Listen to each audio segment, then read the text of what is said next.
Good.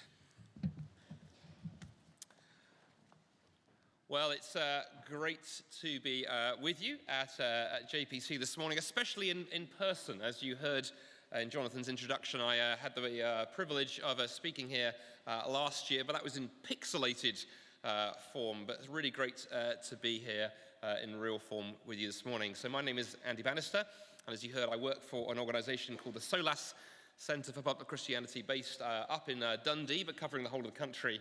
And we really do two things at SOLAS. First, we love teaching and training and equipping Christians how to talk about their faith at work, at university, in the public square. But then we also love getting the gospel out of the four walls of the churches and into places like universities and workplaces and so on. So I'm actually far more used to addressing hostile audiences. You look like a very friendly audience this morning, but I occasionally have to address Baptists, and I tell you, they can be really quite feisty. But no, looking forward to digging in this morning to this big question of can life have a meaning without God? In fact, as one of the staff pointed out, there is a slight misprint in your service sheet this morning. The title is Can Life Have Meaning Without God? Not Can Life Have Meaning with God, in case you were slightly mystified this morning. Well, the reason we settled on that topic for today is a big question, in fact, in our age, the whole question of what is life's meaning. In fact, one of the big internet search companies, it was probably Google, other search engines are available, did a big poll about 4 or 5 years ago where they asked people to vote for and submit, in fact, what they thought were the toughest questions that anybody can ask. And today's question, what is the meaning of life, won by an absolute mile. It beat other, big existential stumpers left it far behind them. Questions like, what is love? I think that was second on the list. In fact, I like some of the slightly more eccentric questions that came up on that survey. Questions like, why is abbreviation such a long word? Ever wondered about that one? And my other favourite was, why do you never see baby pigeons? Think about it. Never see them. I don't know what's going on there. I think they inflate like avian popcorn. But what is the meaning of life was the number one question in multiple countries around the world. And the interesting thing is this, you see, we live in an age that tells you can answer the question, what is the meaning of life, through things like pursuing excitement, adventure, through your career, through the size of your bank balance, and so on and so forth. But I think that many people have found out that if you try that, if you try pursuing life's meaning in those things, that although those things, there's nothing wrong with them in and of their self, they actually let you down miserably if you try and make them the end of everything. In fact, the famous Jewish psychologist Viktor Frankl, who has written many books on this search for meaning in life, famously said, ever more people today have the means to live, but no meaning to live for. Well, as I say, the question, what is life all about? What is the meaning of life? Is one of the oldest questions of all. Humans have been asking it since time immemorial. And it's a question, interestingly, that the Bible addresses directly and indirectly in a number of places. And one of the places the Bible addresses it is, in fact, in those verses we had read to us a few minutes ago this morning. In John chapter 1, let me just reread to you just 2 verses we had read to us in that wider reading that open up this question of the meaning of life. And at the beginning of John's Gospel, we heard how in the beginning was the Word. And the Word was with God, and the Word was God. And the Word became flesh and dwelt amongst us. And we have seen his glory, glory as of the only Son from the Father, full of grace and truth. Well, of course, the New Testament was originally written in Greek. And the word translated into our English translation word, the word translated word there in John's Gospel, is actually the Greek word logos. And interestingly, that was the word that back in the first century, when philosophers and artists and thinkers were debating the meaning of life, that's the word they would use. The word logos, among many things, meant the meaning of life. And as I say, questions about life's meaning are not new questions. Humans have been asking them for centuries and millennia. And in fact, by the time of Jesus and by the time that John's gospel was written, the question, what is life's meaning, had been debated for a long time, and the classical world, by the time of John's gospel, had largely split into two camps. On the one side, you had the Stoics, and the Stoics believed, well, there was a meaning to life, but it was so obscure and so tough that we can't find it. It's impossible for humans to ever figure it out, so you just have to get on with life, grin and bear it, and face life in all of its despair and misery. Actually, quite a Scottish approach to life, I have to say, living north of the border. The other approach that you can take was the Epicureans. And they thought there was no meaning to life at all, none, period. So the best thing to do is to eat and drink and be merry, for kind of tomorrow we die. And that's also quite a kind of 21st century view of life, actually. I meet many people today who sort of think, well, there's no point trying to ask these big questions, let's just have fun. And into that debate, along comes the Bible and says something radical. Because John's gospel cuts right through the middle of that entire debate and says, you know what? There is a logos. There is a meaning to life. But the meaning of life is not an idea. It's not a concept. It's not a self-help book from that freaky New Age section at the back of Waterstones where you only go with a friend. No, the meaning of life is not a thing to be uncovered. Rather, the meaning of life is not a what, but a who. The meaning of life, says John's gospel, is a person, Jesus Christ. Now, as I say, you're a very friendly audience this morning, because in many places where I speak, if I make that claim, that's the point at which the pushback comes. That's the point at which people begin to respond with skepticism. You know, okay, here comes the whole Christianity thing, but thanks, but no thanks. If I remember 2 or 3 years ago being on an aeroplane flight, remember those heady days where we could get onto aeroplanes and go to places. And I got talking to a fellow passenger on this flight across the Atlantic. And for the first hour or so, we chatted about him and his family and his work and what he did and everything. And then finally, he turned to me and said, so what do you do for a living? So I said, well, I'm a Christian speaker and writer. I've learned not to say evangelist, because actually people just run for the emergency exit. So I sort of softballed it. And even that softball didn't work, because his whole tone changed immediately. And he said to me, he looked at me and he said, I hate Christianity. Religion is poisonous.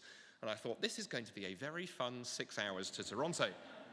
Well, maybe you agree with him this morning. Maybe you are here as a guest this morning or watching at home, and you're thinking, well, actually, there's something in that. Or maybe you have friends or family members or colleagues who would nod along and say, yeah, Christianity is toxic. Religion is poisonous. You know, what can it possibly offer this morning? Religion causes superstition and hatred and division. How on earth can anything about the meaning of life be found in Christianity? What good can come from Christianity? Well, if that's your question this morning, or you have friends or neighbors or colleagues or family members for whom that is their question, interestingly, it's not a new question either. I want to read to you a little bit more from John's Gospel. We had the first 18 verses. I want to read to you a little section from the end of that same chapter in John, where John tells us about an encounter between Jesus and some disciples of John the Baptist. John the Baptist was a famous teacher in Jesus' day. He had a big following. It's very popular, big social media following, all that kind of stuff. Maybe not the last one. But he drew huge crowds. Thank you, one person who laughed at that joke. He drew huge crowds, and the Bible records an encounter between Jesus' followers and some of John's disciples. Let me read to you what John tells us. If you've got a Bible with you, it's at the end of the passage we had read to us a few minutes ago. John tells us that the next day, Jesus decided to go to Galilee. He found Philip and said to him, "Follow me." Now Philip was from Bethsaida, the city of Andrew and Peter. Philip found Nathanael and said to him, "We have found him of whom Moses in the law and also the prophets wrote, Jesus of Nazareth, the son of Joseph." Nathanael said to him, "Can anything good come from Nazareth?" Philip said to him, "Come and see." Jesus saw Nathanael coming towards him and said of him, "Behold, an Israelite indeed, in whom there is no deceit." Nathanael said to Jesus, "How do you know me?" Jesus replied, "Before Philip called you, when you were under the fig tree, I saw you." Nathanael answered him, "Rabbi, you are the Son of God. You are the King of Israel." Jesus answered him, "Because I said to you, I saw you under the fig tree, do you believe? Well, you will see greater things than these."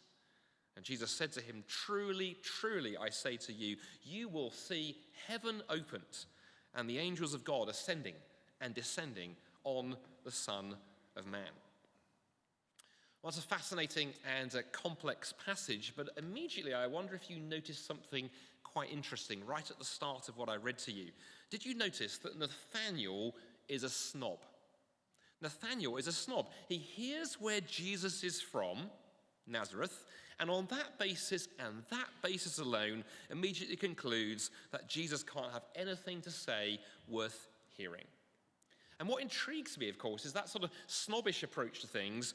You get the same thing going on today, right? People hear the word Christianity and immediately think, "Oh, Christianity, really? I mean, I know all about that." Or Christianity, thanks, but no thanks. Or, you're a Christian, you poor, weak-minded, ignorant fool, is sometimes the reaction you get in some parts of society.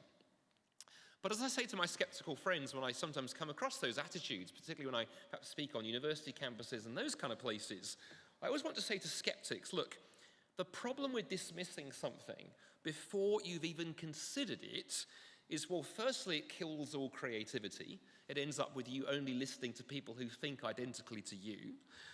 It also risks you missing answers in unexpected places. And you see, if you're going to reject ideas before you've even thought about them or explored them, you are probably never going to be capable of addressing the deep questions of life, especially this question of what is the meaning of life. Well, on that note, there is a very well-known book, quite famous book actually, written a few years ago, called Meanings of Life. It was written by a best-selling American psychologist called Roy Baumeister. And in that book, it's quite an interesting approach he takes. He's got no religious faith as far as I'm aware, but he argues that to tackle the question of life's meaning, that is almost too big a question for us to think about. We need to break it down. And he says there are a number of basic questions we need to answer that big question, what is the meaning of life? He says there are three questions actually we need to think about. There's the question of identity. Who am I?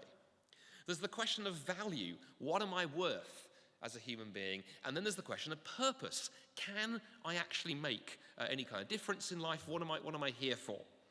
And he points out that every religion or belief system or worldview has a crack at answering those three questions. In fact, even atheism and skepticism tries to answer those questions, because I think you have to as a human being, but I think it fails spectacularly.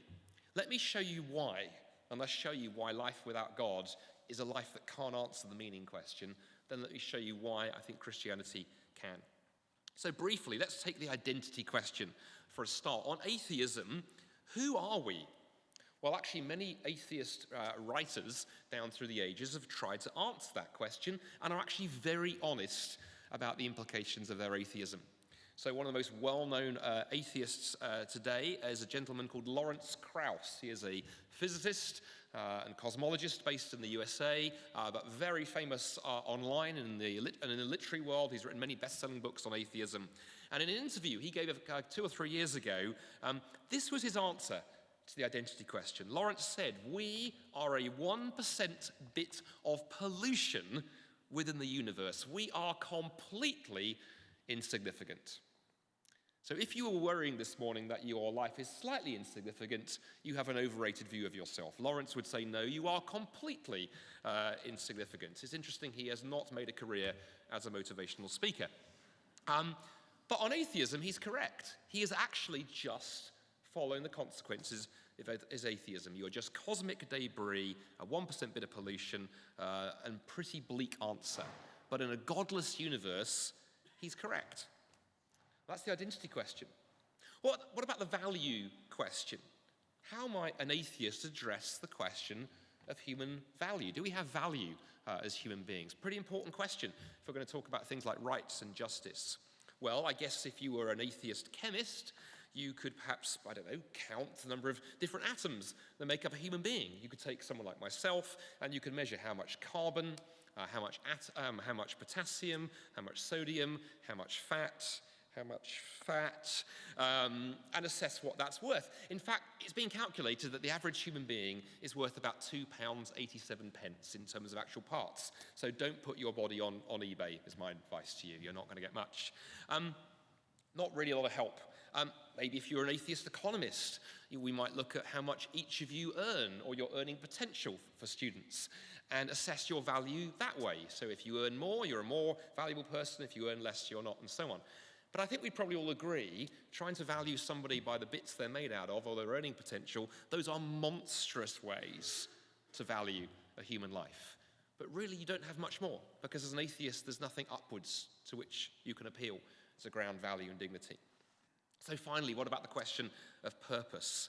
Well, in atheism, there is no purpose. You really are just a random collocation of atoms, to quote the famous atheist Bertrand Russell. In fact, asking if your life has purpose on atheism is a nonsensical question. It's rather like looking at the pile of leaves on the side of the road that the wind has blown there and asking, what's the purpose of the pile of leaves? And the answer is there is no purpose. It sort of just is. It's just an accident. And the same is true for us. But of course, the problem is answering the purpose question is crucial. It's purpose that enables us to tell if something is good or bad. After all, how do you tell if your watch is a good watch or a bad watch? You need to know its purpose. If I try to hammer in nails with my watch and it breaks, I don't really have the right to go around saying my watch is a bad watch, because I misused it. Its purpose is to tell the time. And that's how I tell whether it's a good watch or a bad watch. And the same is true of a human life, right? Unless we know what the purpose of a human life is, how can we talk about a life that's well-lived or badly lived, what a good life is like or a bad life is like, or so on? So without answering the purpose question, there is a real problem. And atheism fails to answer those three basic questions that you need to answer if life is to have meaning. On atheism, you have no identity, you have no value, and you have no purpose, so why bother? So much for atheism.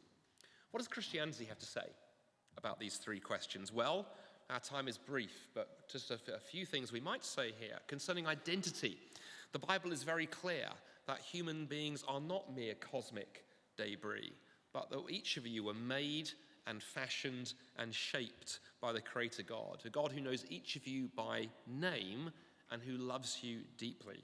In fact, to be a human being is, as the Bible puts it on the very first page of Genesis, to be a human being is to be made in the image of God. That's a profound statement about identity on the very first page of the Bible. What about value? What's the value of a human life according to the Bible? Well, think about economics for a moment, and think about economic theory. See, economic theory tells us that value is not inherent, but value is conferred by what someone is willing to pay. So I paid several £100s for my iPhone here because it's valuable to me that I can play computer games while sitting on the lavatory. That's a useful. Others of you do this too. I can see people nodding in recognition. But my phone is not inherently worth hundreds of pounds. In fact, if I were to take it to a desert island with no Wi-Fi reception, no cell phone reception, no power, it would be pretty much worthless. Nobody would be willing to pay me anything for it because it wouldn't do anything useful. Well, if value is determined by what someone is prepared to pay, how do we determine human value? What was someone prepared to pay for you and for I? Well, the Bible answers that question and says that God was willing to pay a very high price for each one of us in this room this morning and watching at home online. In Romans 5, verse 8 in the New Testament, we read, God demonstrates his love for us in this: while we were still sinners, Christ died for us. And then lastly, concerning purpose, Christianity says there is a purpose to life. There is something, or actually rather someone, for whom we were made. And the purpose of life, baked into reality by the designer, by the creator, is to know God and enjoy him forever. These are just a few of the reasons, good reasons, I think, to come to Jesus, to come and see, as Philip said to Nathanael. But one last thing as we draw to a close. When Nathanael and Jesus meet in John 1, do you remember what Jesus said to Nathanael at the end of their conversation? He said, "You will see heaven opened." What is Jesus talking about there? Why does he say that enigmatic phrase to Nathanael, you will see heaven opened?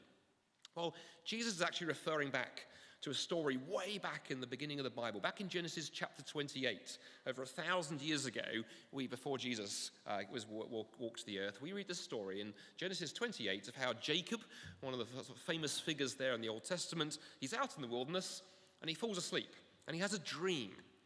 And he has this dream of a ladder stretching between earth and heaven and angels ascending and descending on that ladder. Now, throughout the Bible, angels are a sign of God's presence and God's closeness.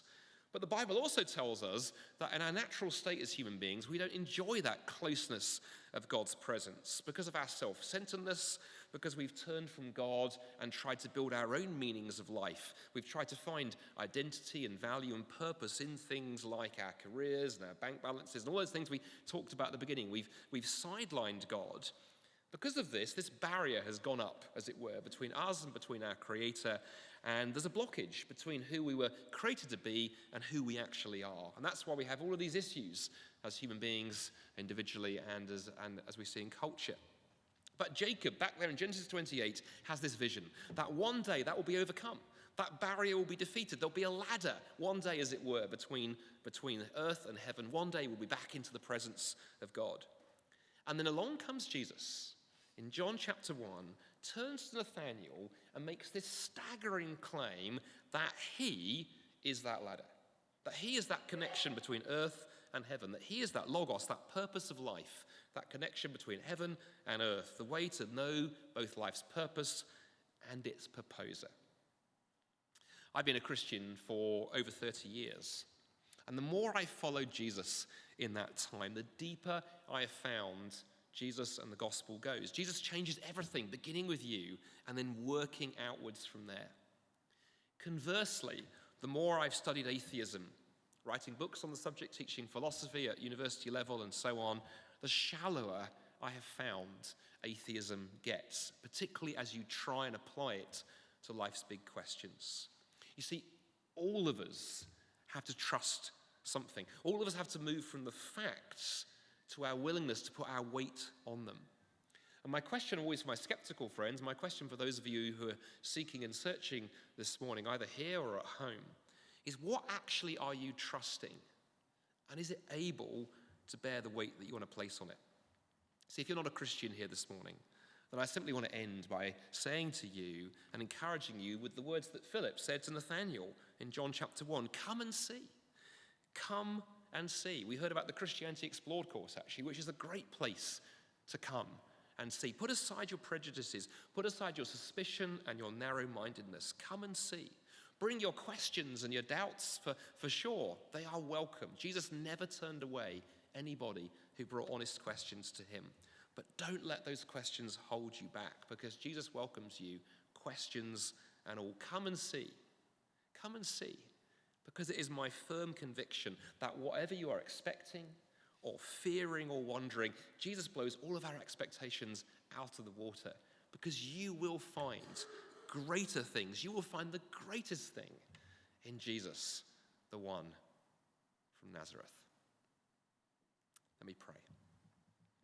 Father God, I thank you that you have not created and placed us into a world that is bereft of meaning. I thank you that we are not just mere atoms and chemicals. We are not just bits and pieces or a piece of pollution, but we are men and women created in your image, designed for that relationship with you. And Lord, for those who do not know you this morning, who are seeking or searching, would you draw them to you and give them an encounter with you and who you are, that they might come and see and meet you. And for those of us, Lord, who do have come and sought and found, would you give us a passion for telling others about that news? Help us not to keep the message of Jesus to ourselves, but give us courage and give us confidence to share it with our friends and our neighbours that we come across in the weeks ahead, that we might have the courage to invite them to come and see too. We ask all this in the name of Jesus. Amen.